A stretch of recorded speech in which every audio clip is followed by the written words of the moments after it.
রাত ঠিক ৩টা। আমি তখন বিরলগড়ের সেই অভিশপ্ত পুকুরের ধারে দাঁড়িয়ে।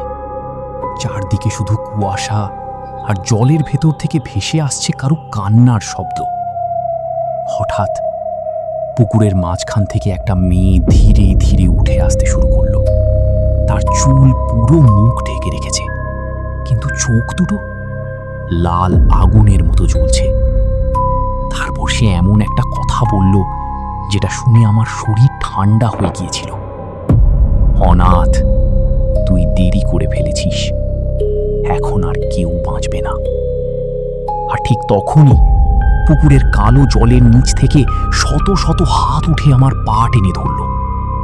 বন্ধুরা, এরকম ভয়ঙ্কর অডিও স্টোরি শুনতে এখনই সাবস্ক্রাইব করুন কাল রাত্রি, কারণ রাত যত গভীর হবে গল্পগুলো তত ভয়ঙ্কর হবে। আমার নাম অনাথ চক্রবর্তী। লোকজন আমাকে অনাথ তান্ত্রিক বলেই চেনে। বহু বছর ধরে আমি তন্ত্র সাধনা করছি, অসংখ্য অশরীরী শক্তির মুখোমুখি হয়েছি, কিন্তু বিরলগড়ের সেই পুকুরের মতো ভয়ঙ্কর অভিশাপ আমি জীবনে আর কখনো দেখিনি। ঘটনাটা আজ থেকে প্রায় 15 বছর আগের। এক বর্ষার রাতে হঠাৎ আমার আশ্রমে একজন বৃদ্ধ লোক এসে হাজির হয়।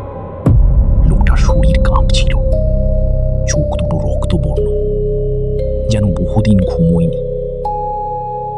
সে আমার পা জড়িয়ে ধরে কাঁদতে কাঁদতে বলল, বাবা, আমাদের গ্রামটাকে বাঁচান, ও পুকুর আবার জেগে উঠেছে। আমি তাকে শান্ত করে সবটা বলতে বললাম। লোকটার নাম ছিল হরিপদ। সে বিরলগড় গ্রামের মানুষ। গ্রামের একেবারে শেষ প্রান্তে একটা পুরনো পুকুর ছিল, যেটাকে সবাই কালো পুকুর বলে চিনত। দিনের বেলাতেও কেউ ওদিকে যেত না, কারণ লোকমুখে শোনা যেত সেই পুকুরের তলায় নাকি বহু মৃত আত্মা বন্দী হয়ে আছে।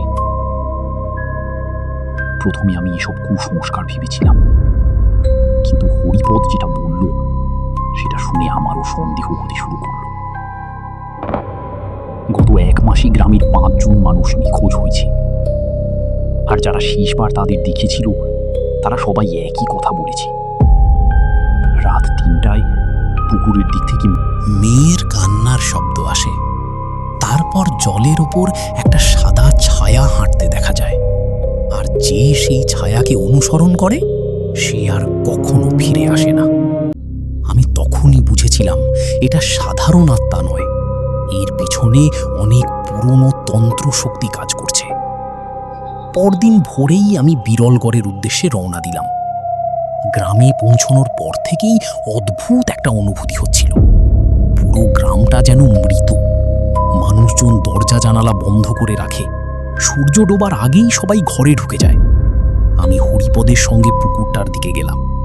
পুকুরটা দেখেই আমার বুকের ভেতর ধক করে উঠল। জল পুরো কালো, একদম আয়নার মতো স্থির। চারপাশে শুকনো গাছ আর একটা পচা গন্ধ ভেসে আসছে। আমি চোখ বন্ধ করে মন্ত্র জপ শুরু করলাম, আর ঠিক তখনই আমার কানে ফিস ফিস করে একটা আওয়াজ ভেসে এলো, চলে যাও নাথ, নয়তো তোর আত্মাও এখানে বন্দী হবে। আমি চোখ খুলতেই দেখি পুকুরের জলের ওপর একটা মেয়ের মুখ ভেসে উঠেছে। মুখটা আধ পোড়া, চোখ দুটো ফাঁকা, কিন্তু সে হাসছে।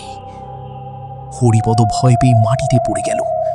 আমি সঙ্গে সঙ্গে আগুন জ্বালিয়ে রক্ষা কবচ তৈরি করলাম, কিন্তু তখনই পুকুরের জল নিজে থেকেই ঢেউ খেলতে শুরু করলো। জলের নিচ থেকে যেন কেউ উঠে আসছে। ধীরে ধীরে একটা হাত, তারপর আরেকটা। শত শত মৃত হাত পুকুরের ভেতর থেকে বেরোতে লাগলো, আর তাদের মাঝখানে দাঁড়িয়ে ছিল সেই মেয়েটা। সে আমার দিকে তাকিয়ে বলল, ওরা এখনো ক্ষুধার্ত। তারপর আচমকা পুরো পুকুরের জল লাল হয়ে গেল, আর আমি বুঝতে পারলাম